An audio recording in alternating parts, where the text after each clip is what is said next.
காவல்துறை அதிகாரிகளுக்கு மன உளைச்சல் இருக்கு. அந்த மன உளைச்சலை சரி செய்கிற ஆட்சியாளர்கள் வந்திருக்காங்களா? எங்கள் அண்ணன் சீமான் தான் ஒட்டுமொத்த இந்திய வரலாற்றிலே முதல் முறையாக காவல்துறைக்கு 8 மணி நேரம் பணி தான் வழங்கணும், அதுவும் பெண் காவல் அதிகாரிகளுக்கு 6 மணி நேரம் பணி தான் வழங்கணும், சுழற்சி முறையில் பணி வழங்கணும், வாரத்தில் 2 நாள் விடுமுறை வழங்கணும், காவல்துறையும் சங்கம் அமைத்து போராடுவதற்கு அனுமதி வழங்கணும்னு இந்திய வரலாற்றிலே சீமான் ஒருத்தன் தான் சொன்னான். ஏன்? எங்களை பாதுகாக்கிற காவல்துறை அதிகாரிகளையும் பாதுகாக்கிறதா நாம் தமிழர் ஆட்சி. நாம் தமிழர் ஆட்சி மக்களை காக்கிறதுக்கு மட்டும் இல்ல, மக்களை காக்கிற காவல்துறை அதிகாரிகளையும் காக்கிறதுக்கு தான். அவன மனுஷன் நானே. நான் உண்மையிலே மனப்பூர்வமா வருந்துறேன். உங்களுக்கு தெரியல, உங்களை ஏமாத்துறாங்க. எப்பவுமே வெறப்பல வச்சிருக்கிறான். எப்படி ஒரு முதலமைச்சர் சென்னையில் கிளம்புவார், சம்பந்தமே இருக்காது. சென்னையில் அவர் கிளம்புறது மதியம் 12 மணிக்கு இருக்கும்.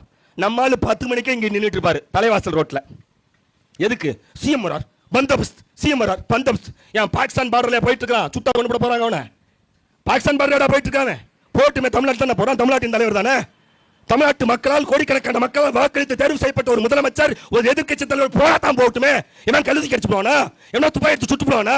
அப்படின்னு கேடு கட்ட ஒரு தலைவர் வாழ்ந்த அவன் தான் சாவுட்டுமே.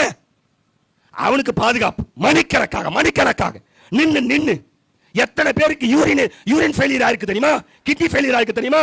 தெரியுது. உங்க வலி வேதனை புரியுது. ஆனா உங்க வன்மத்தை நீங்க யாருக்கிட்ட காமிக்கணும்? கருணாநிதி குடும்பத்திட்ட காமிக்கணும், அஜித்குமார் குடும்பத்திட்ட காமிக்க கூடாது. சரியா? கருணாநிதி குடும்பத்திட்டயோ எடப்பாடி குடும்பத்திட்டயோ நீங்க காமிங்க அந்த கோவத்தை.